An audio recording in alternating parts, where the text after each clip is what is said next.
Hey guys, আসসালামু আলাইকুম। পোড়ালাশ গল্পের শেষ পার্ট নিয়ে এসে পড়ছি, তো শুরু করা যাক। যতক্ষণ না আমি এই পোড়ালাশের হত্যাকারীকে খুঁজে পাচ্ছি, রাতে গরুর ডাকা শুরু হলো। পরিকল্পনা অনুযায়ী এগোতে থাকলাম রাস্তা দিয়ে। কিছু পথ এগোতে মোবাইলে সে প্রাইভেট নাম্বার থেকে মেসেজ আসলো, নন্দিনী, একা একা এত রাতে ওদিকটাতে যেও না, নিজের ভালো চাইলে ফিরে যাও। মোবাইল থেকে চোখ সরাতেই দেখি একদম মুখের সামনে সেই মা ও মেয়ে। এর চেয়ে ভয়ঙ্কর দৃশ্য আমি আমার জীবনে কোনোদিন দেখিনি। দুজনের গা থেকে মাংস খসে খসে পড়ছে এবং তাদের শরীর দিয়ে ধোঁয়া বের হচ্ছে। তার মানে এদের দুজনকে কেউ পুড়িয়ে হত্যা করছে, না অন্য কিছু। মাটিতে ধাপাস করে পড়ে গেলাম। ওদিকটা ওদিকটা বীভৎস গরুর ডাক, মনে হচ্ছে মৃত্যুর যন্ত্রণায় ছটফট করছে। আর এদিকে দুইটা পোড়া লাশ আমার সামনে দাঁড়িয়ে। আমার মুখ দিয়ে শুধু একটা কথা বের হলো, আপনারা কারা? কেন আমার সাথে এমন করছেন? এরপরে আমার মাথা আর প্রেশার সহ্য করতে পারেনি, আমি সেন্সলেস হয়ে যাই। যখন জ্ঞান ফেরে তখন দেখি সকাল 10টা। আমি আমার রুমের পাশে, বাড়ির মালিক, নিচের তলার ভাবি আর মাহিম বসে আছে। আমার জ্ঞান ফিরছে দেখে মাহিম এগিয়ে আসলো। সে অন্য কিছু জানে, তাই বাড়ির মালিক আর ভাবিকে নিষেধ করলো যেন আমাকে কিছু জিজ্ঞাসা না করে। সবাই চলে গেল, শুধু মাহিম আমার পাশে। 2 মিনিট পর সে বলতে শুরু করলো, মাথা ঠিক আছে তোর? একলা একটা মেয়ে এসব করার মানে কি? মেয়েদের ব্রেন এমনিতেই এসব চাপ সহ্য করতে পারে না। আর তুমি তা যা করে দেখিয়েছো তাতে সেলুট জানাতে মন চাচ্ছে, কিন্তু তোমাকে এটা আর করতে দেওয়া যাবে না। তখন আমি বললাম, ছেলেটা কি মারা গিয়েছে? সে এত সময় ধরে আমাকে নিয়ে পেঁচাল পারছে, আর ওই সময় আমি করতাছি এই প্রশ্ন। আমার প্রশ্ন করা দেখে কিছুটা বিরক্ত ভাব নিয়ে বলল, হ্যাঁ, ওই ছেলেটাকে পুড়িয়ে হত্যা করা হয়েছে। সকালেই পুলিশ এসে লাশ নিয়ে গেছে। এখন আমি বললাম, আচ্ছা, পুলিশ এখানে পাহারা বসায় না কেন? জানেই তো প্রত্যেক অমাবস্যায় একটা করে হত্যা হয় এখানে। এখন মাহিম বলল, সবারই জানের মায়া আছে সুমনা, সবাই তো আর তোমার মতো না, নিজের খেয়ে পরের হত্যার রহস্য খুঁজে বেড়ায়।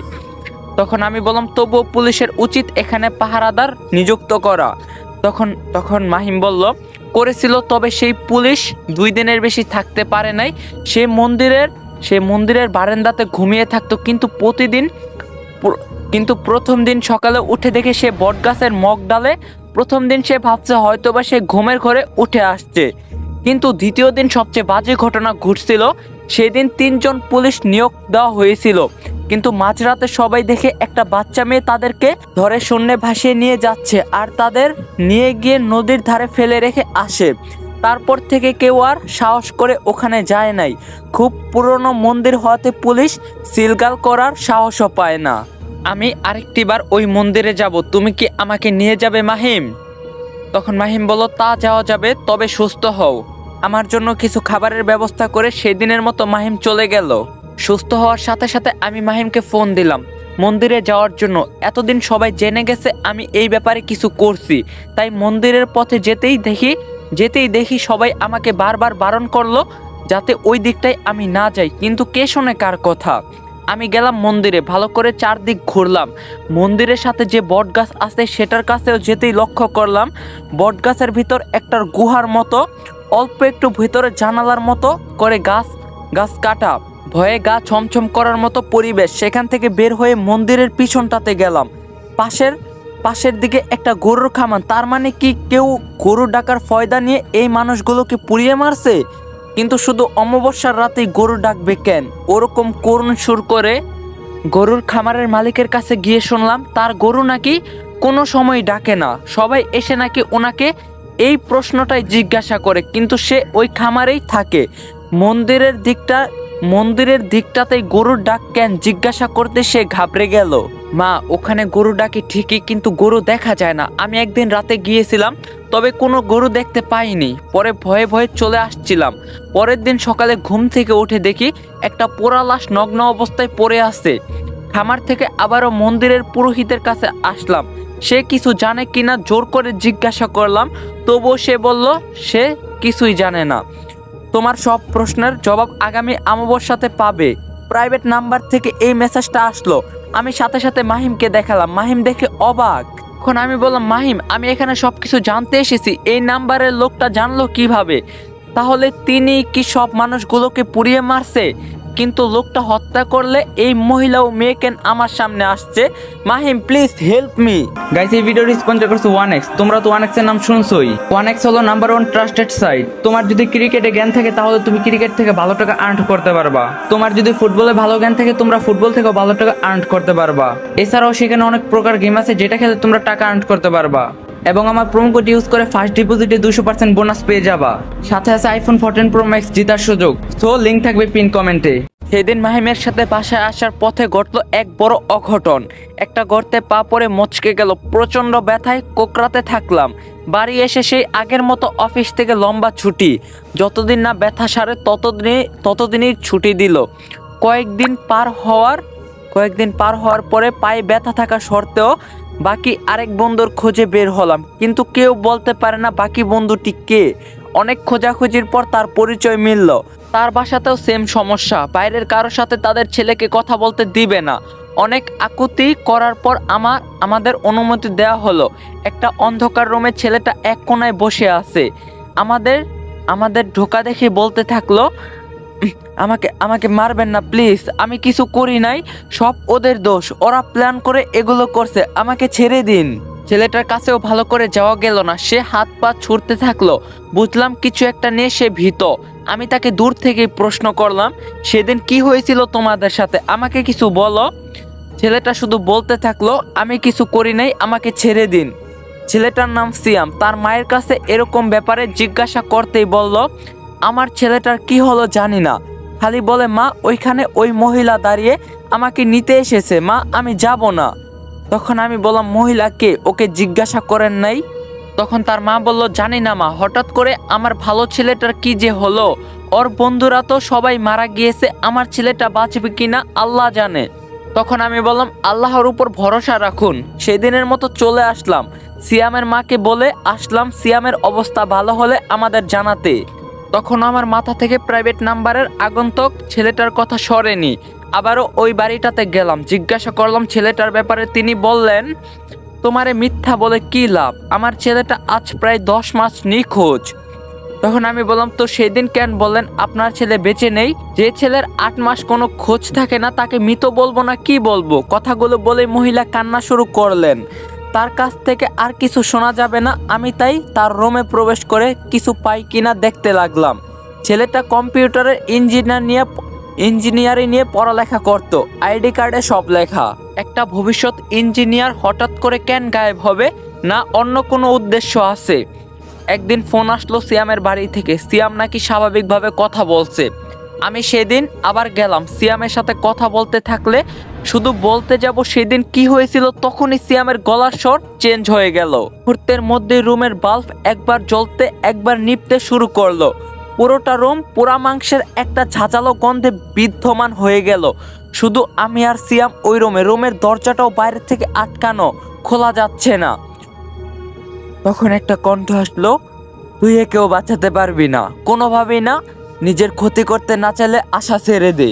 সিয়াম একটা মহিলার ভয়েসে এভাবে বলতে থাকলো, কিন্তু সিয়াম আমাকে বলছে সিয়াম কিছু করেনি। অন্যায় যে করে আর অন্যায় সে সহে, দুজনেই সমান অপরাধী। এ কথা বলার পর সিয়ামের দেহ শূন্যে ভেসে গেল। সে হাত বেয়ে উল্টো হয়ে হাঁটতে শুরু করলো। আমি আয়াতুল কুরসি পড়া শুরু করলাম। পরিস্থিতি ঠান্ডা হওয়ার সাথে সাথে রুমের দরজা খুলে গেল। সিয়ামের মা রুমে ঢুকেই সোজা বারণ করে দিল আমি যেন আর সিয়ামকে ডিস্টার্ব না করি। চলে আসলাম সিয়ামদের বাড়ি থেকে। আর মাত্র 15 দিন পরে অমাবস্যা, আমাকে যা করার এর ভিতরেই করতে হবে। মাহিমকে বললাম এবার অমাবস্যাতে সে যেন আমার সাথেই থাকে। মাহিম রাজি হয়ে গেল। কিছুদিন যাবৎ মাথা থেকে এসব রেখে শান্তিতে থাকতে চাচ্ছিলাম। এক কাপ কফি নিয়ে মনের অজান্তে কখন যে ব্যালকনিতে এসে দাঁড়িয়েছি তা খেয়ালই করিনি। সেই ছেলেটা শীষ বাঁচাতে বাঁচাতে রাস্তার ধার দিয়ে এগিয়ে চলছে। তার পিছনে আফসা অবয়ব দেখা যাচ্ছে। ভয়ে গায়ে কাটা শিউরে উঠল। তখনই কাঁথা মুড়ি দিয়ে শুয়ে পড়লাম, কিন্তু মনে হচ্ছিল 3 বা 4 জন মানুষ আমার রুমে হাঁটাহাঁটি করছে। আমি মুখ থেকে কথা সরাতেই আমার খাট সহ আমাকে শূন্যে ভাসিয়ে নিল। আমি জোরে জোরে চিৎকার করছি, কিন্তু আমার আবারও গলা দিয়ে শব্দ বের হচ্ছিল না। আমি আবারও আয়াতুল কুরসি পড়ার পরে পরিস্থিতি একটু শান্ত হলো। বুকে ফু দিয়ে দেওয়াল ঠেসে দিয়ে বসে থাকলাম। কখন যে দু চোখের পাতা এক হয়েছে তা জানি না। মুখের উপর গরম নিঃশ্বাস পড়ার শব্দে ঘুম ভাঙলো। চোখ মেলে তাকাতেই আমি যা দেখলাম, সেটা যে দেখবো তা আমি জীবনও ভাবতে পারিনি। সেই মহিলাটা আমার পাশে শুয়ে আছে। যথারীতি আবারও সেন্সলেস হয়ে গেলাম। একটা বাড়ি হয়, যদি আমি চিৎকার করেও থাকি হয়তো বা কেউ শোনে নাই। সেই দিন সকালে মাহিমের সাথে সব শেয়ার করলাম। মাহিম আমাকে বলল, অন্যের জন্য টেনশন করে কি লাভ সুমনা?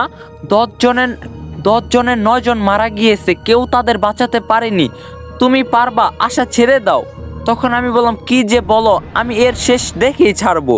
অবসর আর মাত্র 2 দিন বাকি আছে। আমি আর মাহিম দুজনেই অফিস থেকে ছুটি নিয়েছি। আগে থেকেই সিয়ামের বাড়ির আশেপাশে অবস্থান নিয়েছি, যাতে সিয়াম বের হলে তাকে আটকানো যায়। অমাবস্যা রাতে সিয়াম তার রুমের পিছনের দরজা দিয়ে বের হয়ে গেল। আমরাও পিছনের দিক থাকায় সহজে তাকে দেখতে পেলাম। আমরাও তার পিছন পিছন হাঁটতে লাগলাম। যে একটা ঘরের মধ্যে হাঁটছিল কোনো দিক না তাকে সোজা মন্দিরটার দিকে চলে যেতে থাকলো। কিন্তু হঠাৎ করে সিয়াম তার গতিপথ পরিবর্তন করে একটা পরিত্যক্ত বাড়ির দিকে হাঁটা শুরু করলো। আমরা মনে করলাম আমাদের উপস্থিতি টের পেয়েছে হয়তোবা। পিছনে তাকিয়ে দেখি মাহিম নেই। আমার মনের কোণায় তখন চারদিকের ভয় জমতে থাকলো। মুহূর্তের মধ্যে কোথা থেকে গায়েব হয়ে গেল। এবার আমি কাকে খুঁজবো? সিয়াম ক্রমশই দূরে যেতে থাকলো এবং একসময় সে অন্ধকারে মিলিয়ে গেল। আমি মাহিমকেও খুঁজে পেলাম না। আমাকে অসহায় মনে হচ্ছিল তখন। অনেক সময় ধরে খোঁজার পরও মাহিমকে পেলাম না। হঠাৎ গরুর ডাক শুরু হয়ে গেল। আমি দৌড়ে মন্দিরটার দিকে গেলাম। পথে আমার সামনে সাপ থেকে শুরু করে অনেক কিছু আসতে থাকলো। আমি যত দোয়া দূরত পারি সব পড়তে থাকলাম। এক সময় মন্দিরটার কাছে চলে গেলাম। গরুর ডাক তখন স্পষ্ট। হ্যাঁ, বটগাছের গুহার মধ্যে আগুন জ্বলছে, জ্বলন্ত দেখা যাচ্ছে। আর জানালার মতো কাটা অংশের দিক থেকে গরুর ডাকার শব্দ আসছে। তখনই দেখি পাশ থেকে মাহিমের গলা শোনা যাচ্ছে। কাকে যেন ধরে মাহিম চিল্লাচ্ছে। আমি সেই দিকটাতে এগিয়ে গেলাম। দেখি মাহিম একজনকে জড়িয়ে ধরে আছে।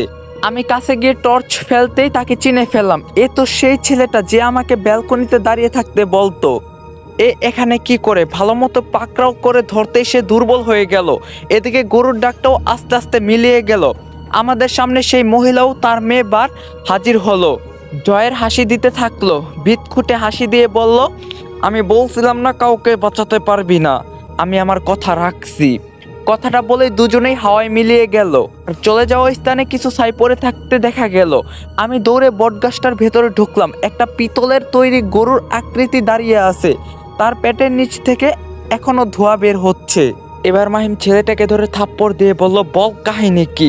কিন্তু সে কোনো মতে বলতে চায় না। আমি রিকোয়েস্ট করার পরে সে বলতে শুরু করলো। ছেলেগুলোর 10 জনের একটা ফ্রেন্ড সার্কেল ছিল। তারা ছিনতাইয়ের কাজে যুক্ত ছিল। সেদিন ছিল অমাবস্যার রাত। ওই 10 বন্ধু সেই দিন রাতে মহিলাকে ধরে। মহিলা কিছু দিতে না চাইলে ছেলেগুলো মহিলাটির গলা চেপে ধরে। সাথে বাচ্চা মেয়েটি ছিল।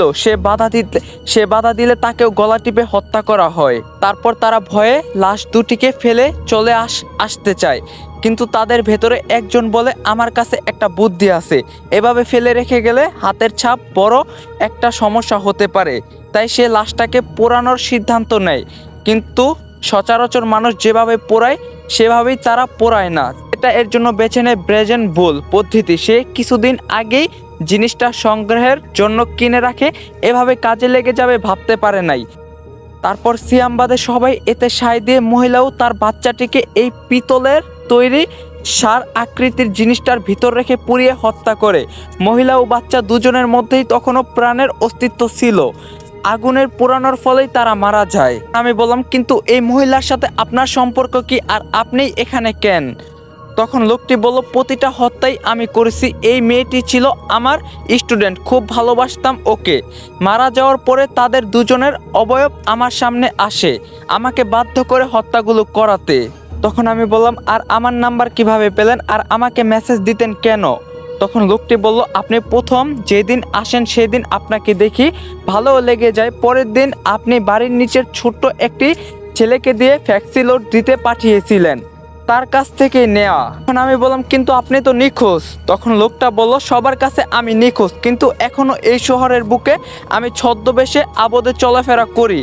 আজ থেকে আমি মুক্ত। আর এই গল্পটা এখানেই সমাপ্ত। গাইস এই ভূতের গল্পটা আপনাদের কাছে কেমন লাগছে অবভিয়াসলি কমেন্টে জানাবেন। নেক্সট এমন স্টোরি চান কিনা এটাও কমেন্টে জানাবেন। আর আমাদের 90K সাবস্ক্রাইবার খুবই কাছাকাছি, তো আর মাত্র 2K সাবস্ক্রাইব লাগে। সবাই চ্যানেলটা বেশি বেশি করে সাবস্ক্রাইব করে দেন। আর দেখা হবে নেক্সট নতুন কোনো স্টোরিতে। সবাই ভালো থাকেন, সুস্থ থাকেন, আল্লাহ হাফেজ।